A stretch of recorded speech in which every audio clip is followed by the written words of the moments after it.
Today is July 11th, 2020. It's an auspicious day, a time for a simple celebration within our household.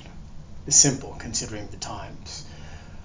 Today is the day of the publication of About That Wine I Gave You on Amazon. Let's take a look.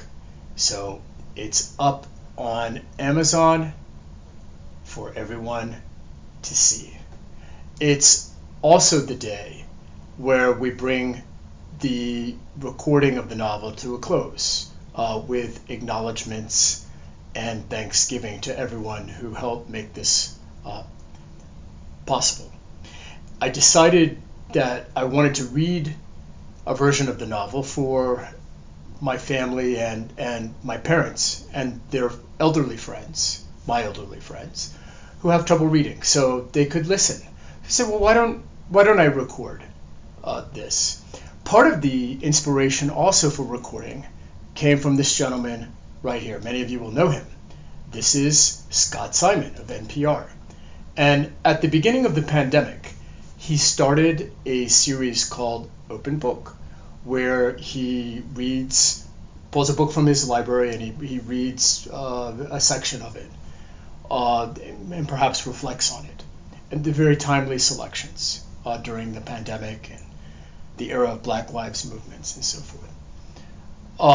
And I started watching this at the beginning of the pandemic. And I thought it was very interesting. And I think on any given day, I might be only one of 50 people able to watch this. It's wonderful if you don't know about it. And if you are a Scott Simon fan, definitely want to check it out. And if you don't know him, you'll want to check it out as well. So anyway, Scott, thank you for the idea of reading a book, because I read the whole book and got it done. And I'm still alive to talk about it. And some people aren't. So this is a chapter of Thanksgiving and acknowledgements. Let's go to the text. So we know it takes a village to make good wine, and more than that, who inspired this book. I wrote it in the spirit of historical fiction, and let's separate fact from fiction. The following persons and places are real, to whom I am indebted: Lum Eisenman, Mary and Mick Dragoo, Belle Marie Winery, Chip Butler, Kevin Gray, Paso Robles Bill, Russ Gershon, Father Wood. All their words and actions described herein are fiction, as are those of better-known historical figures.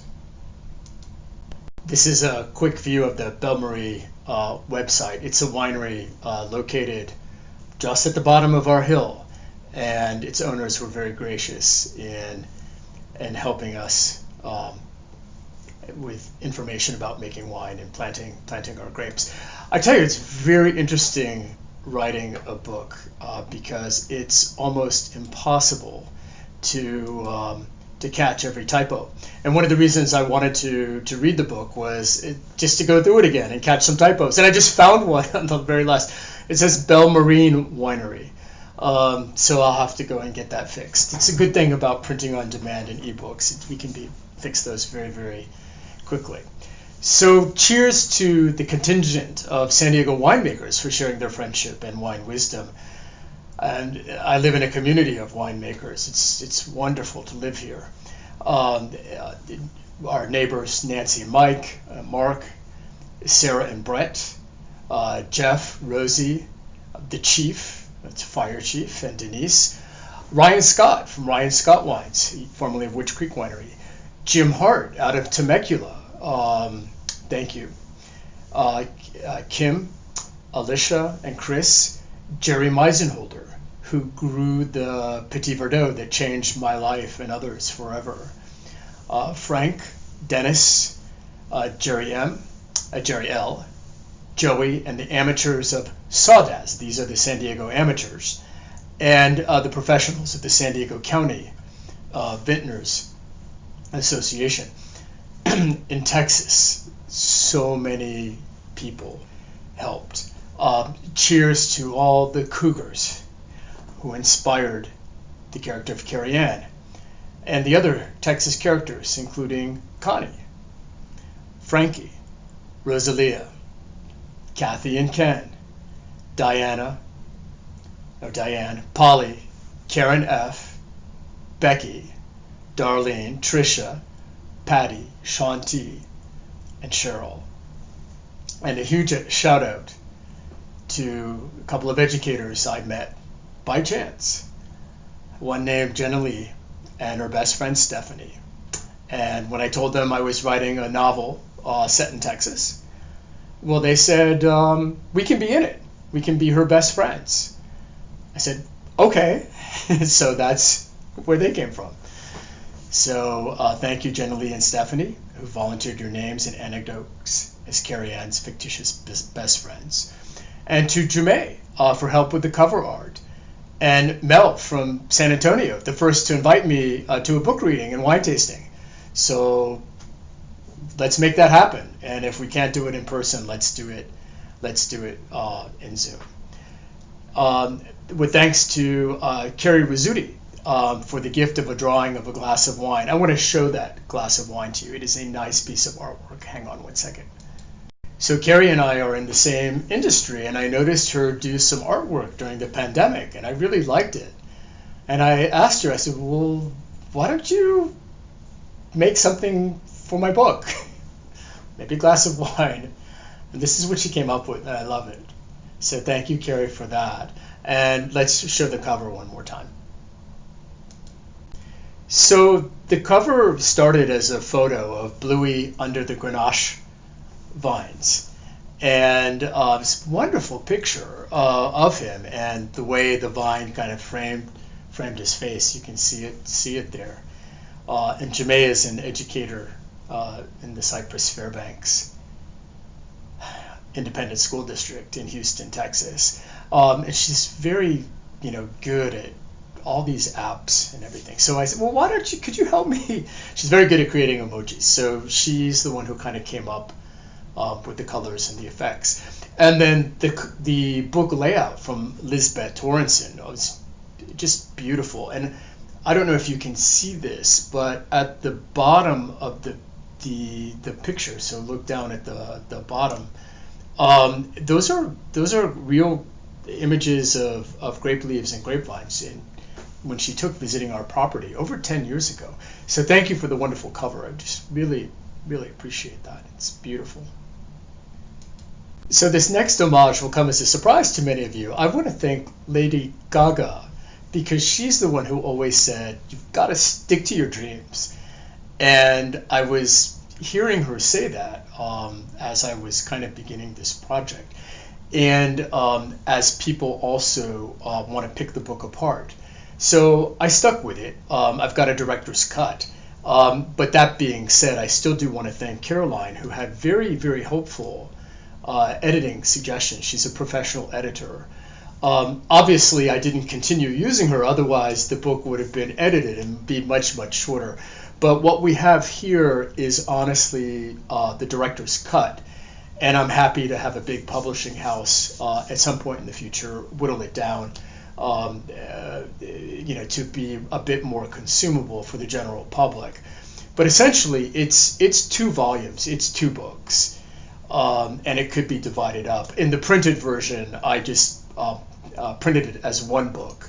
That reduced the cost for the public. So again, thank you, Caroline, for your helpful editing suggestions. They were all terrific, but I couldn't listen to all of them. I'm sorry. So next, Steve, who is a wine, olive, and almond grower at Camp d'Estrelles in Spain. And Estrelles may mean swallows. In any event, so thank you, Steve. He's a wonderful photographer in Spain and owns a vineyard. I enjoy corresponding with him and other winemakers around the world on Twitter and Facebook. It's just wonderful making all those connections. Newsom Vineyards, they have in Plains, Texas. They're the largest grower of Tempranillo, and they have a tasting room in the Hill Country. And Hill Country Distillers in Comfort. I spent the last weekend before publishing the novel in Comfort, Texas, doing some research, tasting wine, tasting distillate, telling lots of stories and lies with the Texans. It was such a fun place to go. Look forward to going back there in the fullness of time. So the character of Carrie Ann, inspired, her voice is some women from Texas that I know, but the tattoo. So, one day in the tasting room, a woman walks into the bar, and she's got a tattoo right here, and it was of an owl, and she was a hoot. Really enjoyed meeting her friends, her family. So that gave me the idea for the tattoo. By the way, when I get an author copy of my book, I'm going to be carrying it with me to Texas. There is a woman there. I won't say her name or what company she works with, but she should know who she is. She has a cougar tattoo right on her arm. So I look forward to presenting her with a copy of the book the next time I see her. So thank you, Carrie Ann, with the Rad Owl tattoo. Shanna in Mississippi. Jose Antonio, Lourdes, Eugenio, and Roberto for your hospitality in Mexico City. Odilia, for your insights growing up in Mexico, and to Maria from Sinaloa. And of course to Angelo Pellegrini. I did a whole homage to Angelo in one of the chapters, but in case you didn't see it, Lean Years, Happy Years. It's a wonderful book. Grow your own, drink your own, make your own wine, the threefold imperative. So thank you, Angelo, for sharing your life wisdom with us, and certainly impacted my life. So thank you for that. Next, Sokana. J'aime ma café noir. Je vous aime aussi. Merci. It's a friend in France. Kathy G. Wrote this beautiful tribute about a friend of ours named Chip, who died from AIDS. His name is used in the novel. Everyone was touched by it in some way, as we're all touched by the coronavirus now. It was just such a lovely letter she wrote that basically I incorporated it almost verbatim in the novel. So thank you for that. To Isabelle and Jean Daniel for your almost lifelong friends. We've known each other, 40 years now. It's been over 40 years. For your advice, and I hope you'll publish this book in France. So looking forward to that as perhaps the next milestone. I had an opportunity to be in Houston close to Thanksgiving and had a little bit of free time. And I stayed on the campus of the University of Houston, which figures in the novel. And I walked into the Historical Archives department. And this was just about a year and a half ago. So the novel was pretty much written. But it was a way to pick up some interesting details and things. So I want to thank the Historical Archives Department of University of Houston's library for graciously assisting a stranger. Go Cougs! All right. To Debbie for all your encouragement and the first to race through the manuscript just a year ago. And also Renee and my friends in China, Shishini. The Diocese of San Diego's EFM program. I'm going to explain what that is. EFM stands for Education for Ministry. You see this book? It's pretty thick. I have 4 books exactly like this. I had signed up for a Bible study course. I didn't know it was a 4-year extension course, like with college credit from the University of the South. And it was a study of the Bible and a lot with theological reflection. And I mean, you're seeing a lot of that in this book. So anyway, that was about 20 years ago I took this course. It was right after 9/11. So I want to thank my mentors, my group leaders. So it was Deacon Gloria Perkins and Trudy Arizzoni for instruction in theological reflection and so much more.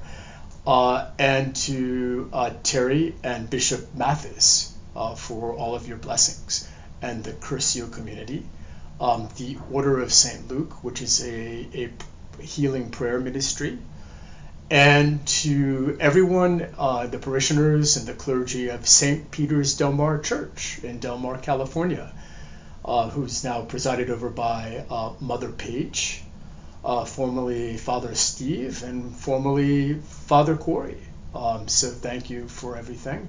And to Grace Episcopal Church in San Marcos, a little bit closer to the countryside where we live now, and especially to Father Bill Lieber, who came to our property and blessed the vines, and actually wrote that liturgy for the vines, which appears in the novel. So thank you, Father Bill, for that. To some of my neighbors, Sandy and Jim and Karen, who read the first draft, and your encouragement and your support and nourishment, because you actually gave me food when all we have to eat in the house is wine. So thank you for that, and especially for your friendship. May it last forever.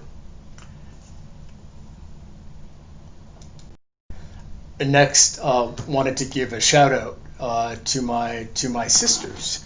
I guess 3 of them. So Linda, Kim, Robin, and over here the princess, who's not a sister, who is a daughter. And both sisters there are cancer survivors, cancer free. And this one actually celebrated her 5th year cancer free in Paris. And so that was inspiration for part of the Paris chapter of the book. And Linda there, in writing about her treatments, I don't want to say ordeal, she was a riot. And if there's any good comments and jokes that come out of the manuscript, those are from her. And by the way, most of the dialogue, there's a lot of issues that this one has with a lot of that dialogue, but this is real dialogue in this novel. This is how people talk, and some of it is racist. That's the world we live in, and I'm just kind of communicating that as the writer. But I hope that the message that comes through here is that the racism can be overcome. It will be overcome. And here's a picture of Robin here, and Meg and Jen, her two best friends. To me, this friendship, this love that these friends have, it is the operational definition of love and friendship. Many students are lucky to have an educator who really impacts their lives. And for me, I had two. And I just found my high school yearbook, so let's open it up. And here it is. So Mr. David Harrison. So there he is, and his sidekick, Mr. Kraut. So thank you for everything that you did. And for me in college, that was Bruce Payne. So thank you, Bruce, for all of your encouragement and inspiration. And especially for books. I mean, I think the first time I saw so many books in someone's house was at yours when I visited you the first time. I began the chapter by saying it takes a village to make wine. And this is true in taking care of a vineyard. It is a very big undertaking, especially if you have a full-time job. And especially if you're also trying to make wine. It's actually 2 jobs. One is the job of winemaker. The other is actually managing the vineyard. So here are some of the people that helped us along the way. I mentioned Lum Eisenman earlier. There's actually a picture of him right there. So there's Lum. And Fidel, who was very, very helpful, Rodrigo and Pedro, and many others. During the pandemic, we've been taking care of the vineyard by ourselves. And I started today by saying it was an auspicious day, Well, we began before dawn, and waking up and going outside and spraying the vineyard. So if you're seeing this mark here, that's from wearing goggles. And we've known about PPE in vineyards for years. Now everybody knows. But donned in my goggles, gas mask, personal protective gear, which was like a rubber suit in 94-degree temperatures today. I was drenched. I probably lost at least a gallon of liquid, and thinking about any migraine caught out there in the desert in that kind of condition, it is not good. Anyway, thank you to anyone and everyone who helped us with maintaining the vineyard, planting the vineyard, and to all our neighbors who helped us pick the grapes. So thank you. We can't do it without you. And come over and get some wine. There's a lot here. We'd love to share. Give it away and bring some happiness to the world. Next, I want to thank Kelly, who is the first scent sommelier I ever met. And she, not only is her business very, very interesting, she has this amazing imagination. So anyone who wants to improve their bodily fragrances, check out her website, Kelly and Jones, for fragrances, hand sanitizers, everything. But Kelly, thank you for your inspiration in this. This was really, I'm just amazed by you. So thank you for your inspiration. Once again, special thanks to my parents. There's Dad again with the kids. Dad with his fancy French cravat, or whatever that is. Ascot, I think, is what they called it back in the day. And here's a good picture of mine. Who are still with us. And so thank you. And thanks for calling today. It's great to talk with you.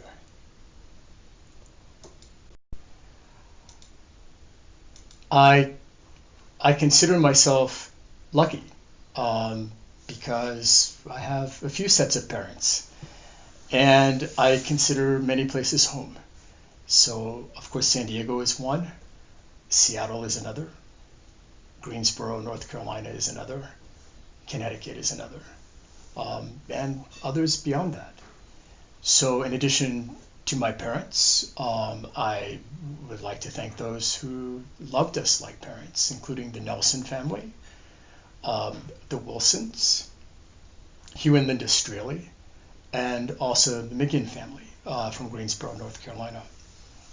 And of course, as we practice as a family when giving our mock Academy Award acceptance speeches, mine always concluded with thanks to our daughter, the Princess in Good Sport, and to my spouse for over 30 years. Yes, she deserves a medal and an Apple Watch. So buy a lot of books so I can buy her a watch, please.